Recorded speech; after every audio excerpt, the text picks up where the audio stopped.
नमस्कार दोस्तों, आप सबको परिवर्तनीय एकादशी की बहुत बहुत शुभकामनाएं। तो सुनिए, आज मैं आपको परिवर्तनीय एकादशी का महत्व सुनाती हूँ, जो इस प्रकार है। धर्मराज युधिष्ठिर ने कहा, हे भगवान, भादो माह को शुक्ल पक्ष वाली एकादशी का क्या नाम है तथा उसके करने की क्या विधि है, सो मुझको वर्णन कीजिए। श्री कृष्ण जी ने कहा, हे धर्मावतार, अब मैं आपके सामने भादो मास के शुक्ल पक्ष की एकादशी का विधि पूर्वक वर्णन करता हूँ, सो आप ध्यान पूर्वक सुनो।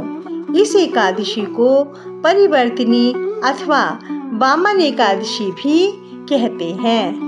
कहीं कहीं पर इसको जयंती एकादशी भी कहा गया है। यह पापों का नाश करने वाली, अंत में स्वर्ग प्रदान करने वाली, वाजपेय यज्ञ के समान फल देने वाली एकादशी है। जो मनुष्य अपनी गति चाहते हैं, उन्हें इस एकादशी का व्रत अवश्य करना चाहिए।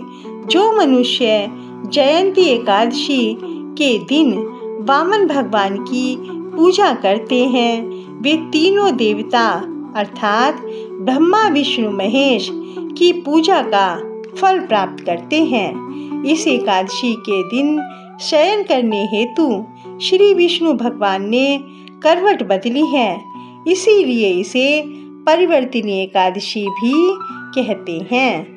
युधिष्ठिर ने कहा, हे भगवान, आपके इन वाक्यों को सुनकर मुझे अत्यंत संदेह हो रहा है, क्योंकि आप किस प्रकार सोते हुए करवट बदलते हैं तथा किस प्रकार वामन रूप धारण करके राजा बलि को आपने बांधा था और क्या क्या लीलाएं की थी।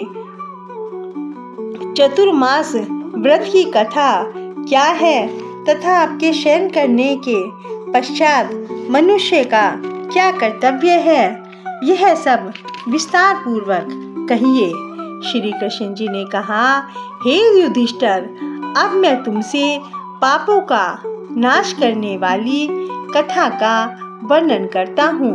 त्रेता युग में दानव कुल में एक बलि नाम का मेरा भक्त था, जो महान दानी, सत्यवादी और ब्राह्मणों की सेवा करने वाला प्रतापी राजा हुआ करता था, जिसने अपनी भक्ति के प्रभाव से इंद्रलोक पर अधिकार कर लिया था। राजा बलि द्वारा इंद्र के इस स्थान को ले लेने से इंद्रादि सभी देवता स्थान विहीन होकर, दुखी होकर मेरे पास आए और आकर प्रार्थना की, हे भगवान। तब भगवान ने वामन रूप अवतार धारण करके अत्यंत तेजस्वी ब्राह्मण बालक के रूप में राजा बलि पर विजय प्राप्त की थी। युधिष्ठिर ने कहा, हे माधव, आपने बलि को वामन अवतार धारण कर कैसे जीता, यह सब कथा विस्तार पूर्वक सुनाइए। श्री कृष्ण जी ने कहा, हे राजन, मैंने वामन रूप धारण करके राजा बलि से याचना की, हे राजन, आप मुझे 3 पग भूमि प्रदान करो, जिससे तुम्हें तीनों लोकों में दान का फल प्राप्त होगा। वामन की इस छोटी सी याचना को राजा बलि ने स्वीकार कर लिया और 3 पग भूमि दान देने के लिए संकल्प कर लिया। तब मैंने अपने शरीर को बढ़ाया, जिससे भूलोक में पैर, भुवरलोक में जंघा, स्वर्गलोक में कमर तथा महलोक में पेट, जनलोक में हृदय, तपोलोक में कंठ तथा सत्यलोक में मुख को रखकर अपने सिर को ऊंचा उठा लिया। उस समय मैंने राजा बलि को पकड़कर पूछा, हे बलि, अब मैं अपना तीसरा पग किस स्थान पर रखूं? मेरी बात सुनकर राजा बलि ने अपना सिर नीचा कर लिया।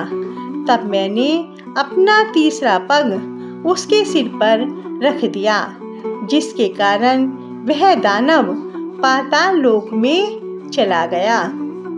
जब मैंने उसे अति विनीत दशा में देखा तो मैंने कहा, हे बलि, मैं सदैव तुम्हारे निकट ही रहूंगा।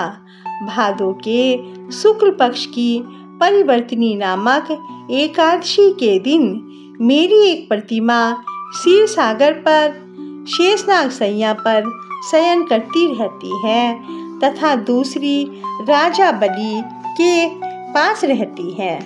कार्तिक मास की शुक्ल पक्ष की एकादशी तक भगवान शयन करते हैं, तब करवट बदलते हैं। इसी दिन भगवान त्रिलोकीनाथ विष्णु भगवान की पूजा की जाती है। इसमें चावल, दही और भी फल फूल आदि रुपयों का दान किया जाता है। इस व्रत में रात्रि को जागरण अवश्य करना चाहिए। इस प्रकार व्रत करने से मनुष्य के समस्त पाप दूर हो जाते हैं और उसे स्वर्ग की प्राप्ति होती है। इस परिवर्तनीय एकादशी की कथा को जो भी भक्त सुनता है उसके सब कष्ट दूर हो जाते हैं, दुख